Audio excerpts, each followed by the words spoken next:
సందర్భాలు మనం నేర్చుకుంటున్నాం. సృష్టికి మూలం ఎవరు అనేటువంటి అంశం మీద మనము మరి బైబిల్ని ధ్యానిస్తూ ఉన్నాం. మరి ధ్యానంలో కొన్ని సంగతులు మనం నేర్చుకోవడం జరిగింది. ఈ రాత్రి కూడా మంచి మాటలు నేర్చుకోవడానికి దేవుడు మంచి అవకాశం దేవుడు మనకి ఇచ్చాడు. ప్రార్థన చేసుకుని పరిశుద్ధాత్మ దేవుని సహాయంతో మరి ఈ లేఖనాలను కొన్ని నిమిషాలు పరిశోధన చేద్దాం. ప్రార్థన చేసుకున్నాం. దయచేసి అందరూ కొట్టాల నుంచి కళ్ళు మూసుకోండి.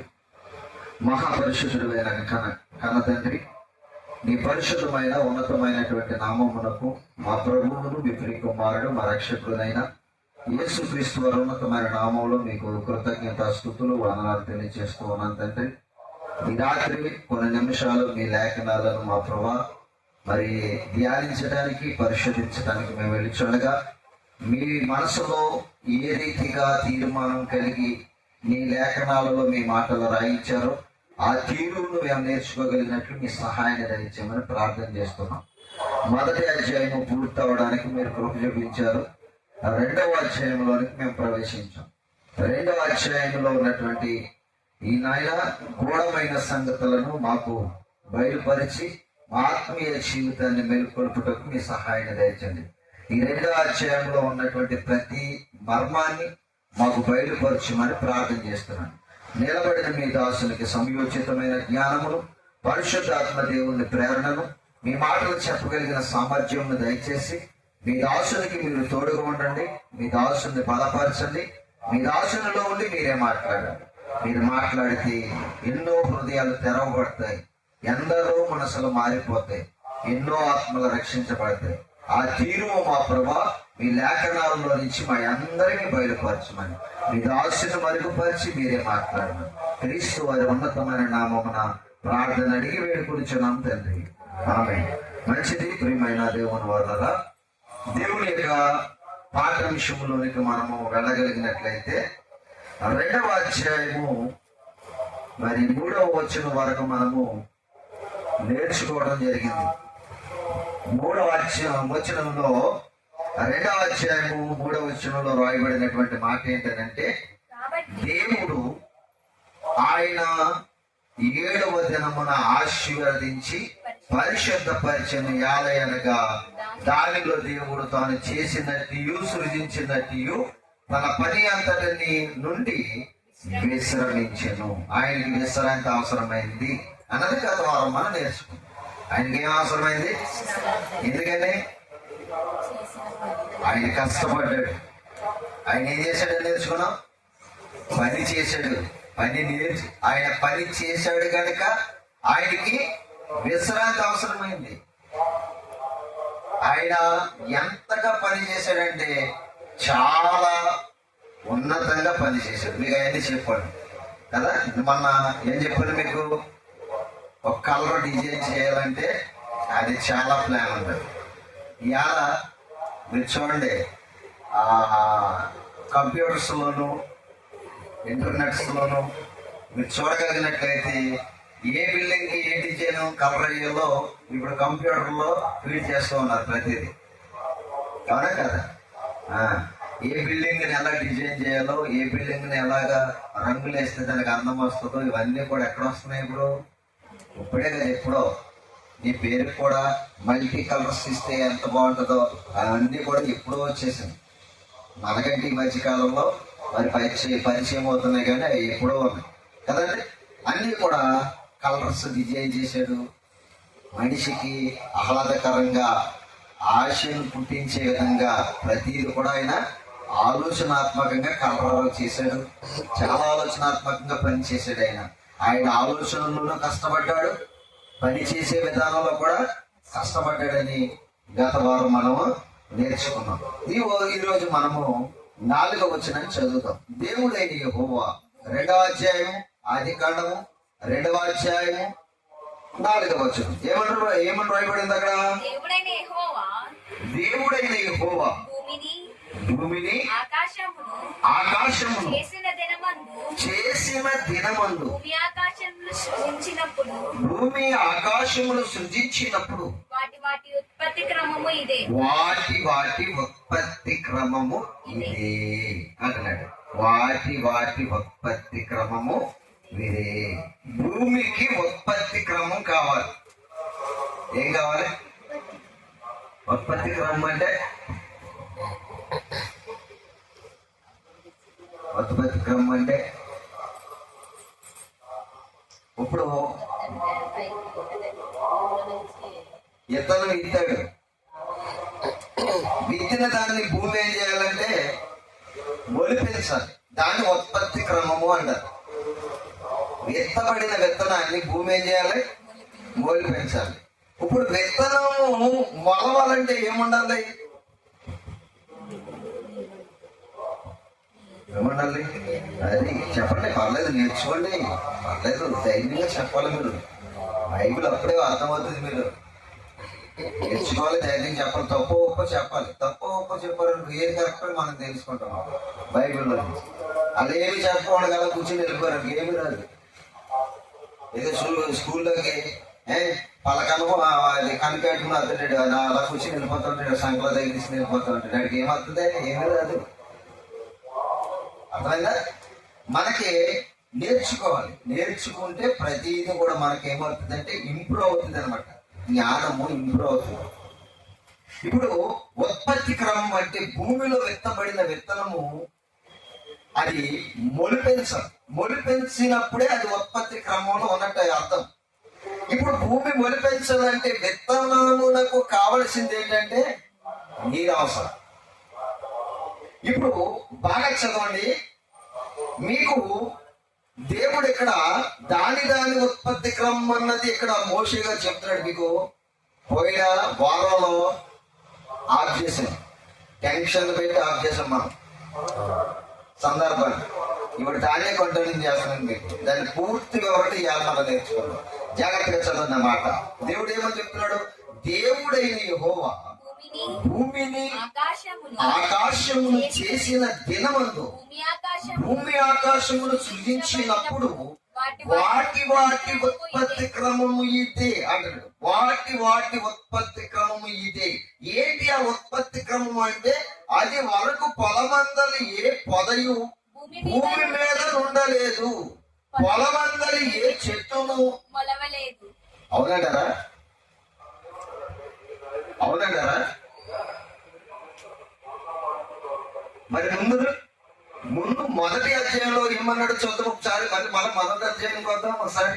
4వ అధ్యాయం, ఆ మొదటి అధ్యాయం 9వ వచనం కలిసి చదవండి. ఏమన్నా కూడా దేవుడు ఆకాశము కిందనున్న సారీ 11వ వచనం భూమి 11వ వచనం దేవుడు గడ్డిని విత్తనములిచ్చే చెట్లను భూమి మీద తమ జాతి ప్రకారం తమలో విత్తనములు గల ఫలమిచ్చు వృక్షములను భూమి మొలిపించుగాక అని పలుకగా ఆ ప్రకారం ఆయన అన్నాడు. ఇప్పుడు మొలిచిందా మొలలేదా?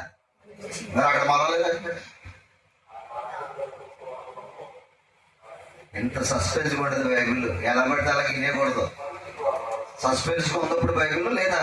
ఇప్పుడే మనకు ఒక సర్ప్రైజ్ వస్తుంది చూడండి. ఇప్పుడు బైబిల్లో నుంచి పాయింట్ మనం నేర్చుకోబోతున్నాం. ఇప్పుడు ఇక్కడేమో మొలిచింది అన్నాడు దేవుడు. ఇక్కడ చెప్పగా గ్రంథకర్త ఏమో రాస్తున్నాడంటే ఇవి చెట్టును మొలిచినవి అన్నాడు. ఎప్పుడు మొలిచినవి? ముందు పరిచయం చేసాడు. అంతే. మోషే గారు ఏం చేశాడని చెప్పాను? పరిచయం చేశాడు. ఇవి ఎప్పుడు మొలిచినాయో తెలుసా? ఎప్పుడు మొలిచినాయో తెలుసా? ఇప్పుడు చదవండి మీరు. ఇప్పుడు 2వ అధ్యాయము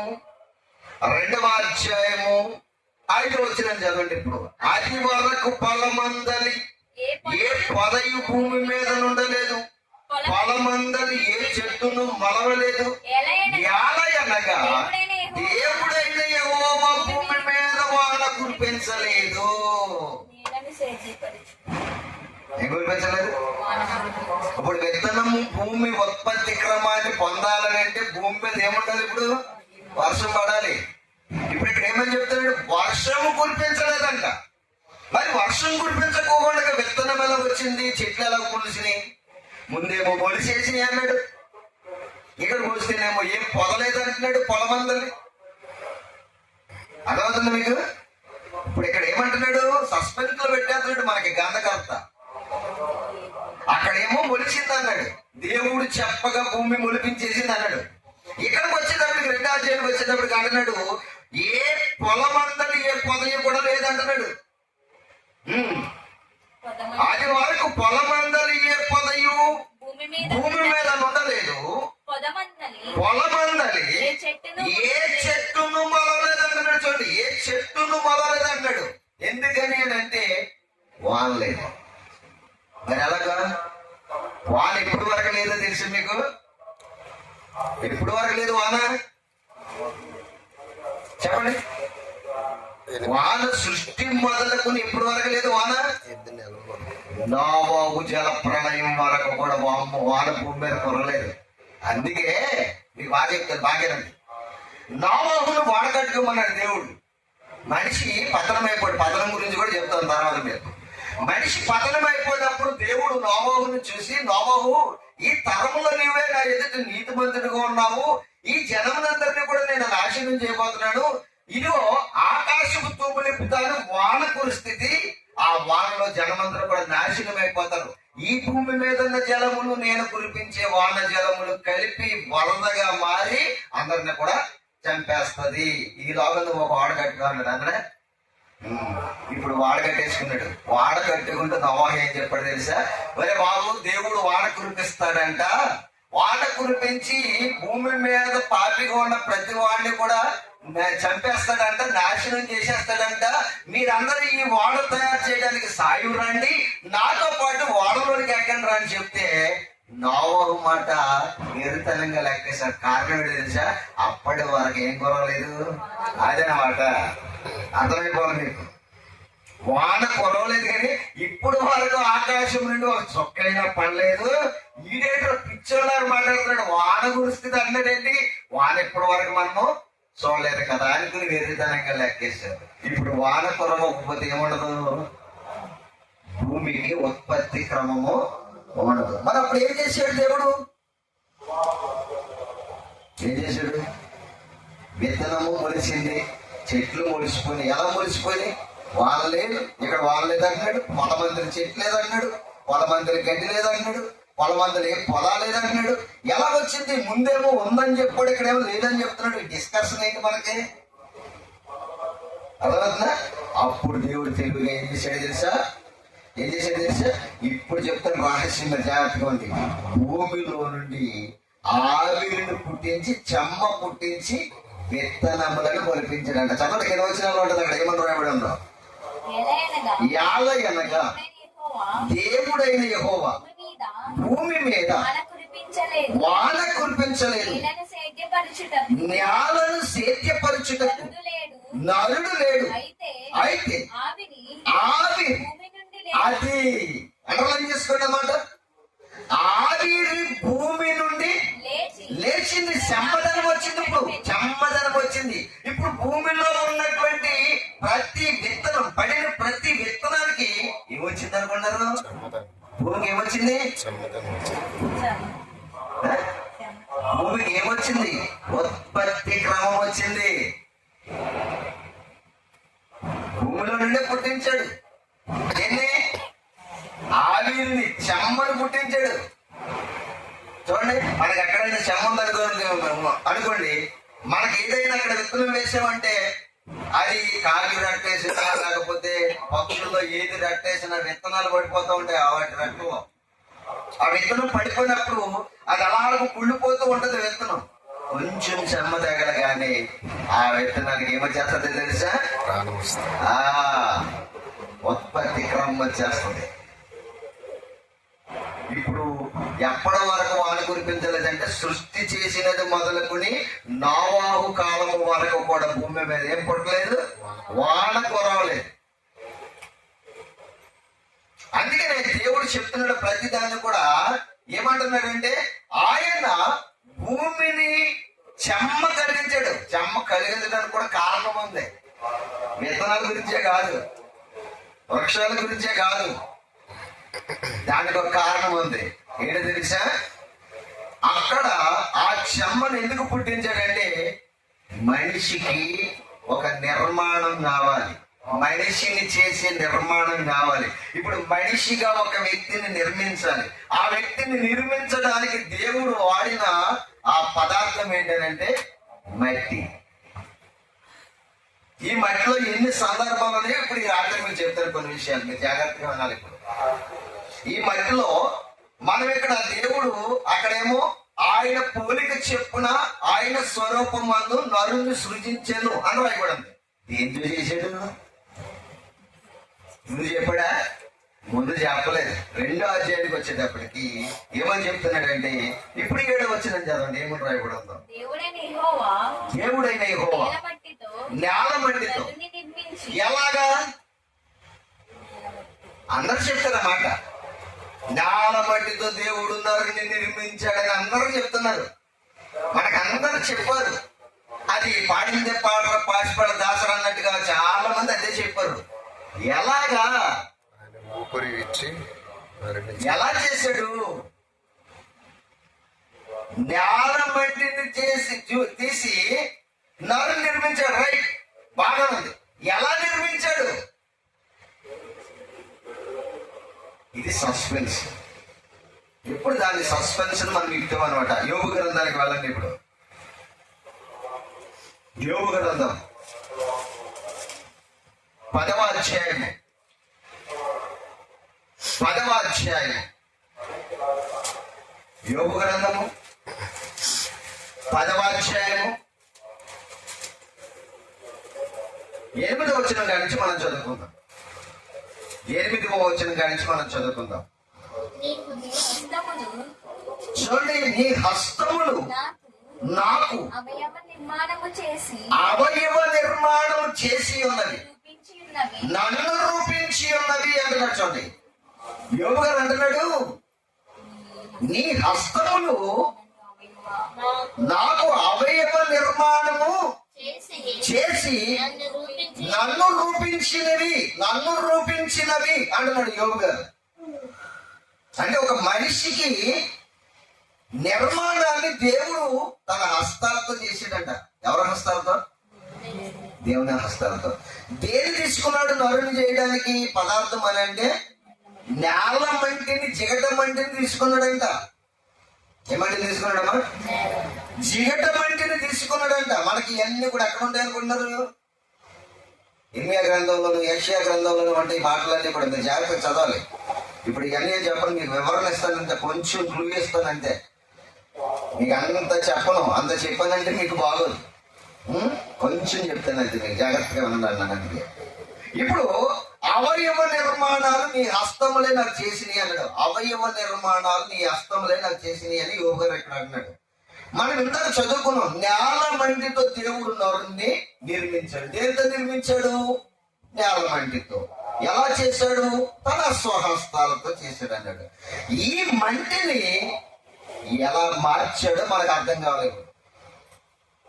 ఈ మంటిని మనిషి దేహానికి కావలసినది ఎలా మార్చాడో మీకు అర్థం కావాలి. ఇప్పుడు అదే చెప్తున్నాడు మీకు, అదే అండర్లైన్ చేసుకోండి అని చెప్తున్నాడు. మంటి ద్వారా నరుని నిర్మించాడని అందరూ చెప్తారు, కానీ ఆ నిర్మాణం వెనకాల ఉన్నటువంటి రహస్యం అంటే మీరు ఇప్పుడు తెలుసుకోవాలి. ఇప్పుడు చదవండి, కింద వచ్చిన ఏమని రాయబడింది? యోబు గ్రంథము 10వ అధ్యాయము 9 నుంచి చదవండి. జిగటి మన్నుగానున్న అదిగో చూడండి, మరలా అక్కడ చెప్పాడు. దేంతో చేశాడంట? చీకటి మన్నుతో నరుని నిర్మించాడంట. నిర్మించితివి, ఆ సంగతి జ్ఞాపకం చేసుకొనుము. నీవు నన్ను మరలా మన్నుగా చేయుదువా? ఒకడు పాలు పోసి నీవు నన్ను పోసితివి కదా. ఒకడు పాలు పోసినట్లు నీవు నన్ను పోసితివి కదా. జున్నుగడ్డ ఒకడు పేర పెట్టినట్టు నీవు నన్ను పేర పెట్టితివి కదా. చర్మముతోను. ఇది అండర్లైన్ చేసుకోండి మీరు. ఇప్పుడు నేల మంటితో ఏం చేశాడంటే దేవుడు? అగ్ని చేశాడని అందరూ చెప్పాను కదా. ఇక్కడ మీరు చదువుతున్నారు కదా. ఇక్కడ ఏం చేశాడు? నేల మంటితో నరునికి చర్మాన్ని తయారు చేశాడు. ఏం తయారు చేశాడు? నేల మంటితో దేవుడు నరునికి ఏం తయారు చేశాడు? చర్మం. మట్టితో బొమ్మ చేసాడని అందరు చెప్తారు. అందరు చెప్పింది మనం చెప్పుకుంటే గొప్ప ఏముంది? గొప్ప ఏమి ఉండదు.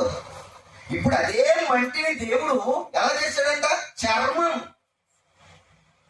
మంటిని తీసుకున్నాడు, మంటిని తీసుకుని చర్మంగా మార్చాడు. రైట్, చర్మంగా మార్చాడు.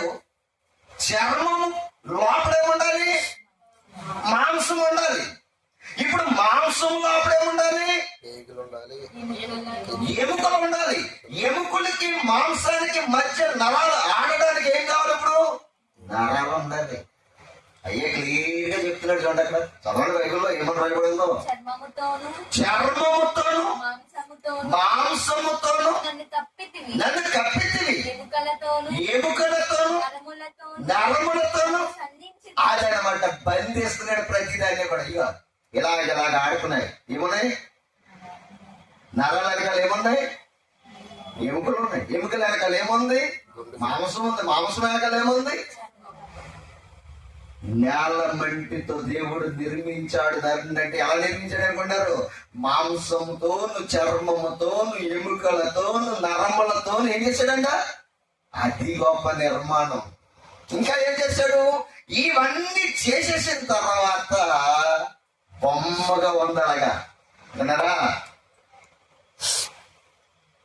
మట్టిని ఎలా మార్చాడంట? మట్టిని ఎలా మార్చాడంట? చర్మంగా మార్చాడు. అండర్లైన్ చేసుకోవాలంటే అందుకే మట్టిని చర్మంగా మార్చాడు, మట్టిని మాంసంగా మార్చాడు, మట్టిని ఎముకలుగా మార్చాడు. గూడు, మనకి ఎముకలు గూడు ఉంటుంది, అర్థమవుతుందా? గూడు తయారు చేశాడు. ఎంత కష్టపడి ఉంటాడు అంటారు నిర్మాణానికి. ఆయన స్వహస్తాలతో నిర్మాణం చేశాడట మనల్ని కూడా. ఎంత పలుచుకుంటుంది చర్మం. మన చర్మాన్ని మనం చూసుకున్నామా? ఇది ఎక్కడి నుంచి తీసాడు తెలుసా? మట్టిలో నుంచి తీసి ఎంత పలచటి చర్మం వెనకాల ఏం పెట్టాడు? మాంసం. మరి మాంసం ఉంది, చర్మం ఉంది, నరాలు ఉన్నాయి, ఎముకలు ఉన్నాయి. సరిపోతాయా? ఏం కావాలి? పేగులు, కిడ్నీలు, గుండె, ప్రాణం కావాలి. ఏం కావాలి? ప్రాణం అంటే ఏంటి అనుకున్నారు? ఏంటి ప్రాణం అంటే? రక్తం. మనిషికి ప్రాణం ఏంటనుకున్నారు? రక్తం. ఇదే మట్టిలో నుంచి ఈ మనిషి మనుగడగా కావలసినటువంటి బ్లడ్ పెట్టాడు లోపల. నిర్మాణం అంటే అదేంటి? ఎంత బాగుందో చూడండి. బైబిల్ అలా రాశాడు దేవుడు. ఈ ఆలోచనాత్మకమైనటువంటి సంగతులు నేర్చుకోవాలంటే మనకు అదృష్టం ఉండాలి నిజంగా. చూసారు ఇక్కడ ఏమని రాశాడు? నరములను, ఎముకలను, ఇంకేం రాశాడంట? మాంసాన్ని, ఇంకా చర్మంతో కప్పేశాడంట. మనకి పైన బాడీ మాత్రమే కనిపిస్తుంది. బాడీ వెనకాల ఏముందో ఎప్పుడు కాపాడుతుంది? మరలా ఇది మన్నైపోయినప్పుడు కాపాడుతుంది. ఇప్పుడు మరలా మన్నైపోద్ది. మట్టిలో నుంచి తీసిన ఈ మట్టి దేహం మట్టిలో కలిసిపోద్దంట. మట్టిలో కలిసిపోద్దండి కట్టి. ఈ మట్టిలో కలిసిపోయినప్పుడు మరలా ఈ చర్మం అంతా కూడా ఎలా మారిపోద్దంట? మట్టిగా మారిపోద్ది. మాంసం మట్టిగా మారిపోద్ది, ఎముకలు మట్టిగా మారిపోతున్నాయి, నరాలు మట్టిగా మారిపోతున్నాయి, రక్తం మట్టిగా మారిపోతుంది. అంటే ఇవన్నిటినీ ఒక మట్టిలో నుంచి తీసి ఇన్నిగా విభజించాడు. అది దేవుని యొక్క గొప్పతనం. ఇవన్నీ ఆలోచించిన దావీదు ఏమన్నాడో తెలుసా? ఇప్పుడు చూపిస్తాను అసలు రహస్యాన్ని మీకు. ఇప్పుడు చూపిస్తాను అన్నమాట మీకు అసలు రహస్యాన్ని. 139వ కీర్తనలో దావీదు ఏమన్నాడు చూడండి, 16వ వచనం. అవసరమైతే 13వ వచనం కూడా చదవండి ప్రియమైన దేవుని వల్ల.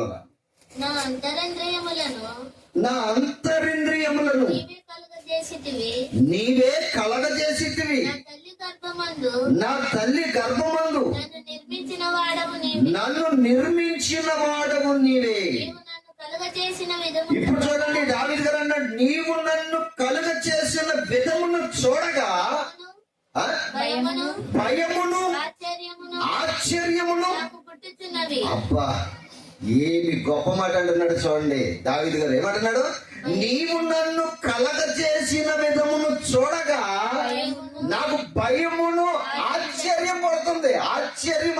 ఎందుకంటే జిగట మంటిలో నుంచి శరీరాన్ని తీసేవా, జిగట మంటిలో నుంచి మాంసం తీసేవా, జిగట మంటిలో నుంచి తీసి ఎముకలు చేసేవా, జిగట మంటిని తీసి నరాలు చేసేవా, ఈ అన్నిటిని సంధించి వీటితో పాటు అన్ని సర్క్యులేషన్ అవడం కోసం ఆ మంటి నుంచి తీసిన బ్లడ్ తయారు చేసేవా.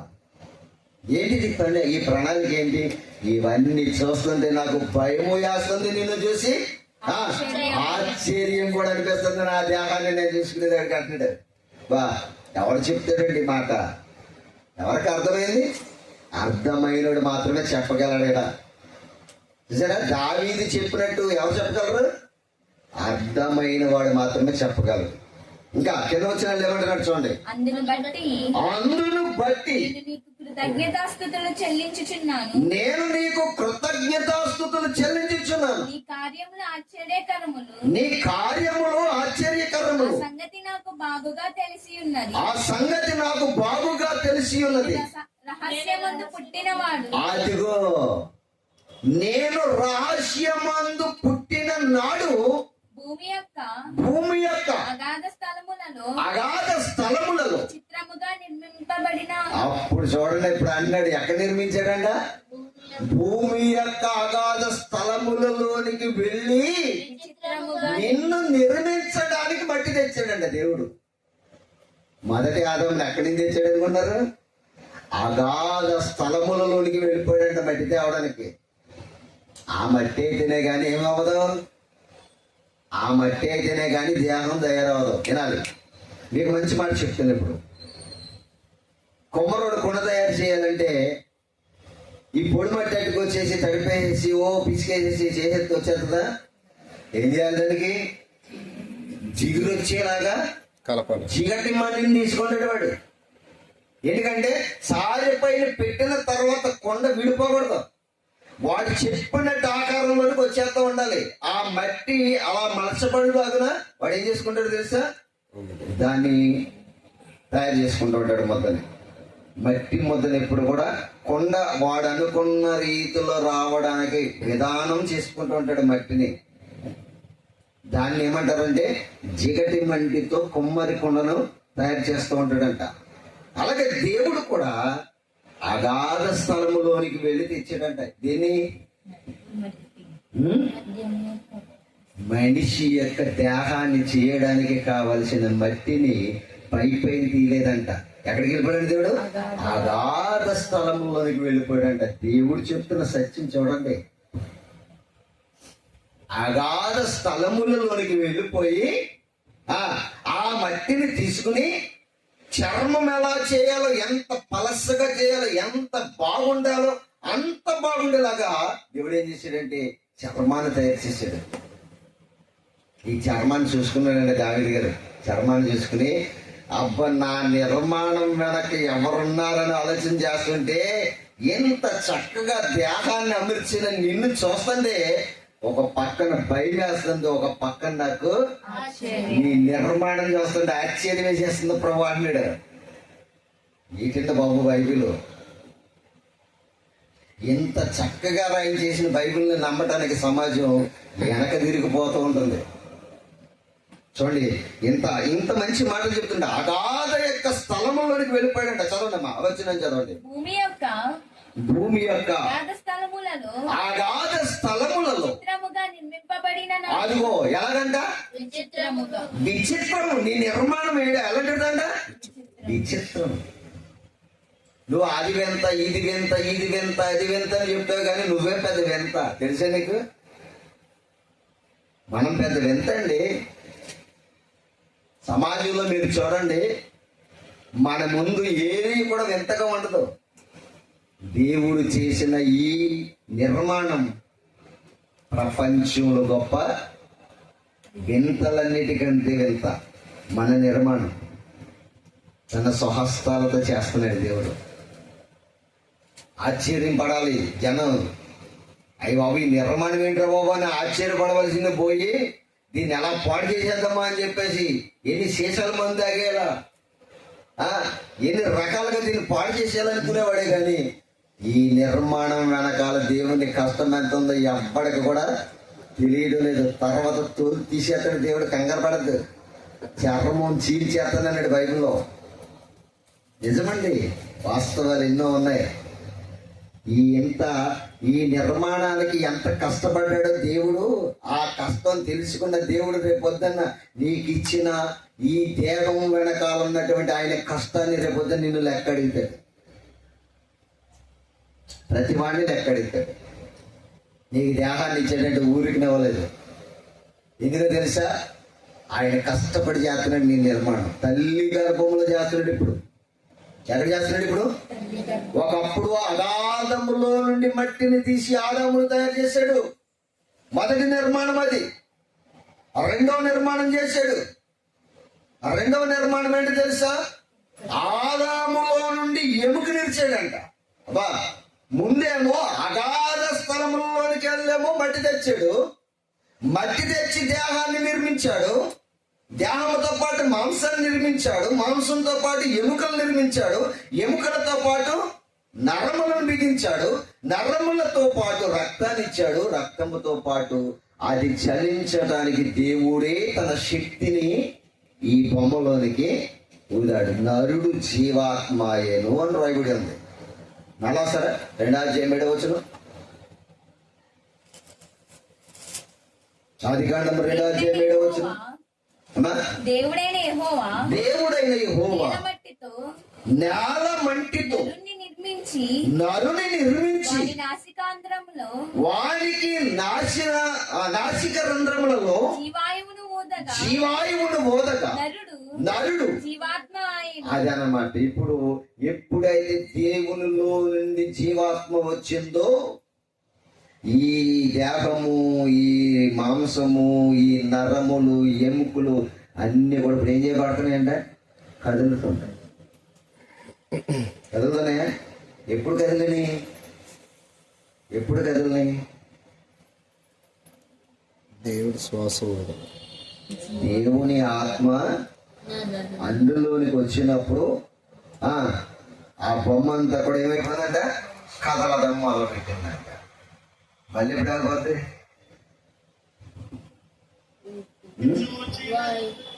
మరలా ఆత్మ మనలను విడిచిపెట్టి వెళ్ళిపోతే మాంసము ఉంటుంది, రక్తము ఉంటుంది, ఎముకలు ఉంటాయి, దేహం ఉంటుంది, నరములు ఉంటాయి, కదలదు. కారణం ఏంటి? కదిలించే శక్తి వెళ్ళిపోయింది. చూసారా?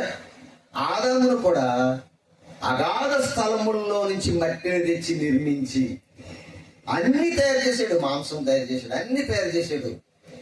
కదలడం లేదు. అప్పుడు చూశాడు, ఏమన్నాడు తెలుసా? అతని నాసిక రంధ్రముల్లో నుండి జీవవాయువును వదగా నరుడు జీవాత్మ. ఇది స్కెల్టన్. మట్టిలోంచి ఏం తీసుకున్నాడు? స్కెల్టన్ తీసుకున్నాడు. తర్వాత ఏం చేశాడు తెలుసా? ఈ చిత్రం కూడా అందుకే బైబిల్లో చాలా బాగా వినాలంటున్నాను. అందుకే నేను హృదయం ఉంది చూసారా? లోపల ఏముంది? ఎముకలు ఒకటి, ఏంటి మాంసము ఒకటి, నరములు ఒకటి, రక్తము, దేహమే పెట్టాడు అనుకున్నారా? మళ్ళీ ఇవన్నిటిని ఆలోచింపజేయడానికి లోపల ఏం పెట్టాడు? హృదయం, మనసు, అంతరింద్రియం, ఇన్ని ఉన్నాయి. ఇవన్నీ కూడా లోపల ఉన్నాయి. మనకి మాట ఎక్కడి నుంచి వస్తుంది? మనకు తెలియదు. మాట్లాడేస్తాం. మాట ఎక్కడి నుంచి వస్తుంది తెలుసా? తెలీదు. మాట ఎప్పటి వరకు?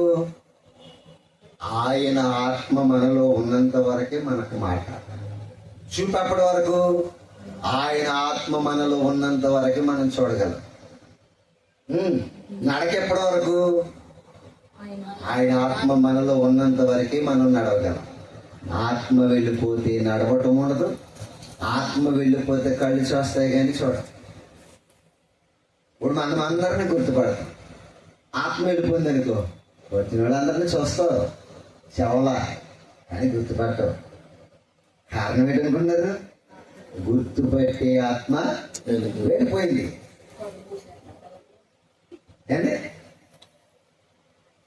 ఏమో చేశారు? వాళ్ళు మూసేస్తారంట కదా. కళ్ళు మూసేసారు. కొందరు కళ్ళు తెరుచుకుని కూడా ఉంటారు. చూసారా, బైబిల్లో దేవుడు గొప్ప రహస్యాలు దాచాడు, గొప్ప రహస్యాలు దాచాడు. చూసారా, ఆది కాండము ఎన్ని రోజులైంది మనం మొదటి ఒక అధ్యాయం పూర్తి అవ్వలేదు. చూడండి, ఇంకా చాలా సంగతులు మనం నేర్చుకోవాలి ఆది కాండంలో. ఆది కాండంలోనే 3 సంగతులు ఉన్నాయి. ఎందుకంటే బైబిల్ అంతటికి బేస్ ఏంటి అనుకుంటున్నారు? ఆది కాండమే. బైబిల్ 66 పుస్తకాలలో 65 పుస్తకాలకి బేస్మెంట్ ఏంటనుకున్నారు? ఆది కాండం. ఆది కాండం అర్థమైతేనే 65 పుస్తకాలు మనకి అర్థమవుతాయి. ఆది కాండం మనకు అర్థం కాకపోతే 65 పుస్తకాల్లో ఏ వచ్చినా కూడా మనకే అర్థం కాదు. అందుకే చూడండి ఎంత చక్కగా రాశాడు. ఆయన మొదటి మానవుని నిర్మాణం ఎక్కడ చేశాడంట? అగాధ స్థలములలో నుంచి చీకటి మన్నును తీసుకున్నాడంట, దేహాన్ని తయారు చేశాడంట. కాళీయం ఏంటంటారు? కాళీయం ఏంటనుకున్నారు? ఉల్లి. రక్త ప్రసరణ జరగడానికి ఏ అవయవం ఎక్కడ పెట్టాలో అక్కడ పెట్టాడు. నిర్మాణం అంటే అదే. మనం పైన అంతరంగం, మన పైన ఉన్నటువంటి పైన చూస్తున్నాం అంతే. ఏం చూస్తున్నాం? పైన ఉన్నదాన్ని చూస్తున్నాం. పైన కళ్ళు కాపాడుతున్నాయి, పళ్ళు కాపాడుతున్నాయి, చెవులు కాపాడుతున్నాయి, ముక్కులు కాపాడుతున్నాయి, చేతులు కాపాడుతున్నాయి, కాళ్ళు కాపాడుతున్నాయి. రైట్, మనకి ఇవన్నీ కాపాడుతున్నాయి. కానీ వీటన్నిటికంటే విలువైనవి ఎక్కడ ఉన్నాయి తెలుసా? లోపల హృదయం ఉంది, లోపల గుండెకాయ ఉంది. ఈ బాడీని అంతటిని కూడా పని చేయించడానికి లోపల ఆత్మ కూడా ఉంది. ఏదో ఆలోచిస్తాం దేవుని గురించి ఆలోచించాలని. దేవుని గురించి ఆలోచిస్తున్నాం అనుకో, ఆలోచించగలిగినటువంటి స్థితిని ఎక్కడి నుంచి వచ్చిందనుకున్నారు? ఆ ఆలోచన ఎలా పుడుతుంది అనుకున్నారు? మీకు ఆలోచన పుట్టాలంటే హృదయం ఉండాలి. అది ఎవరంటారు? అది నిర్మాణం ఎవరిది? ఇవన్నీ చూసినటువంటి దావీదేమన్నాడంటే, నిన్ను చూస్తుంటే ఒక పక్క నుంచి భయం వేస్తుంది, ఒక పక్క నుంచి చూస్తుంటే నాకు సంతోషం వచ్చేస్తుంది, ఆశ్చర్యం కలిగేస్తుంది. ఎందుకు తెలుసా? ఎంత గొప్ప నిర్మాణం. ఏంటి నాకు ఆలోచన పుట్టడం ఏంటి? అది ఎక్కడి నుంచి పుడుతుంది? నేను మాట్లాడటం ఏంటి?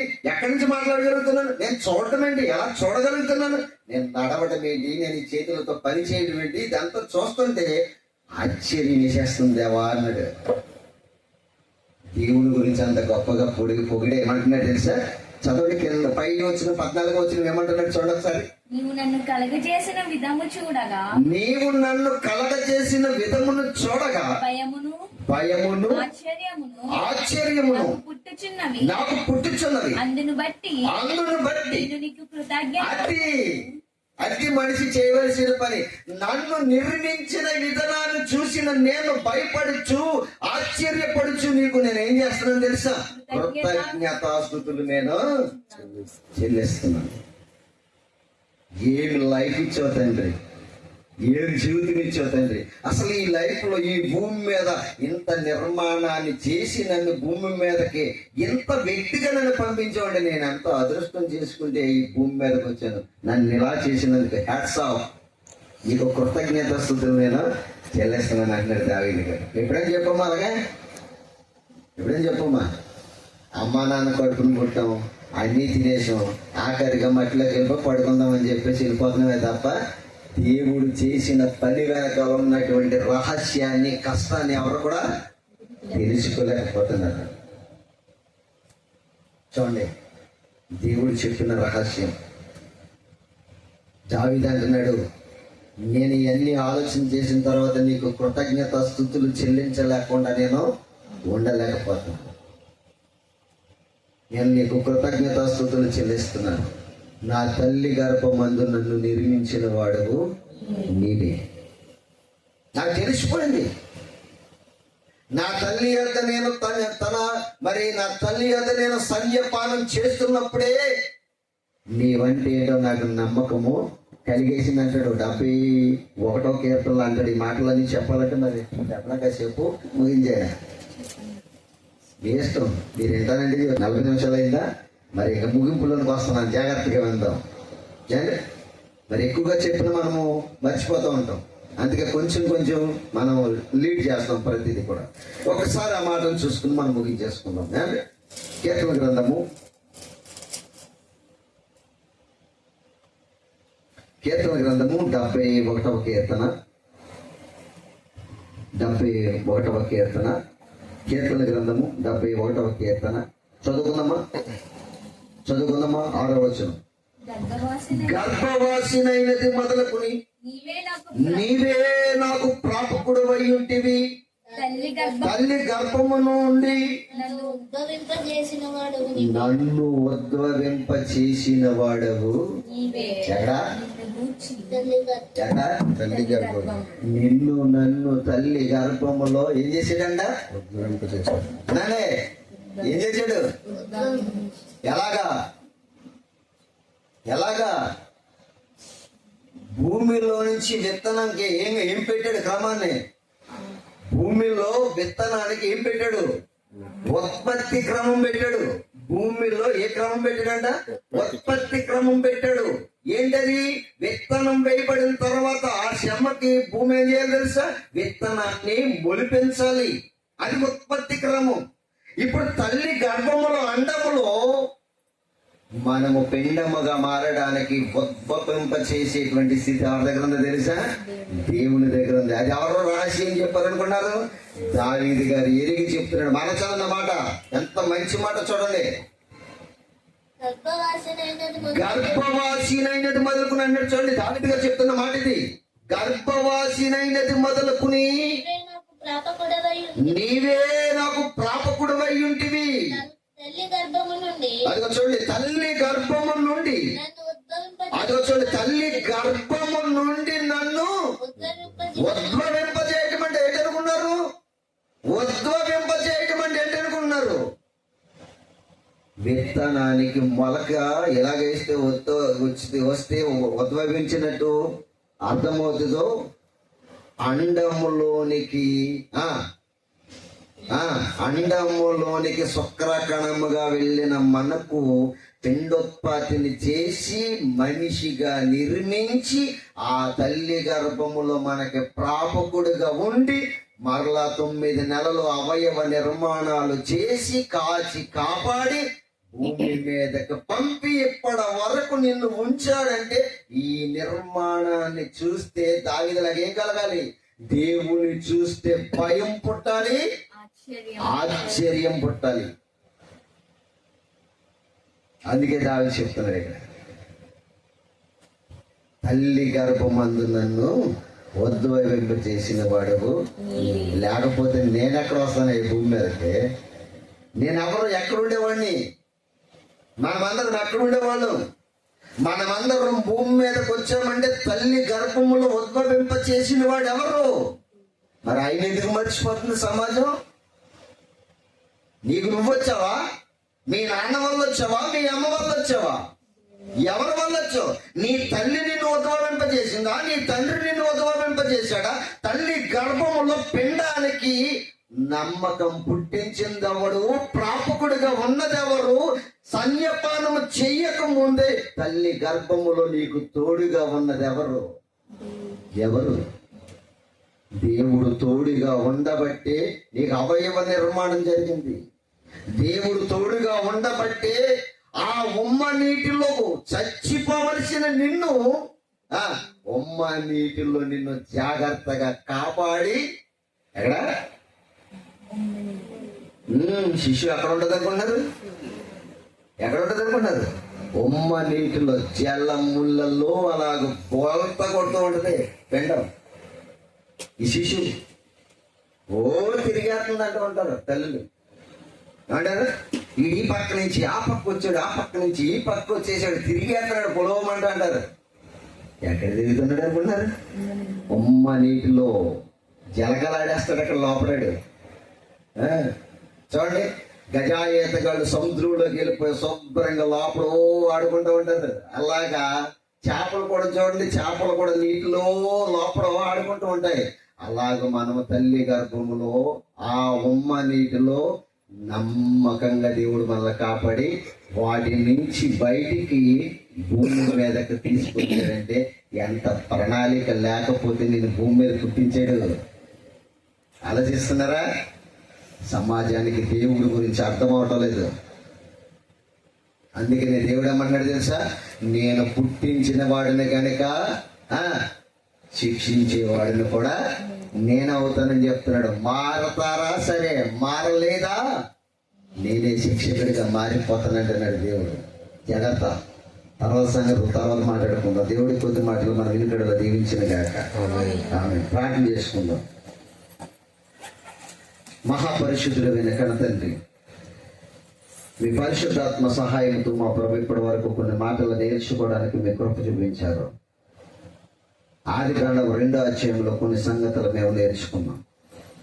తండ్రి, భూమి యొక్క ఉత్పత్తి క్రమాన్ని, భూమిని ఉత్పత్తి క్రమంలోనికి తీసుకురావడానికి మానవ నిర్మాణం ఉందనేటువంటి రహస్యాన్ని మేము తెలుసుకోవడానికి కృప చూపించారు.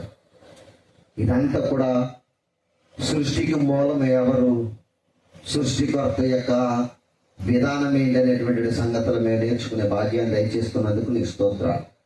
ఇంకెన్నో రహస్యాలు మీ లేఖనాల్లో నుంచి మేము నేర్చుకోవడానికి మీ సహాయం దయచేయండి.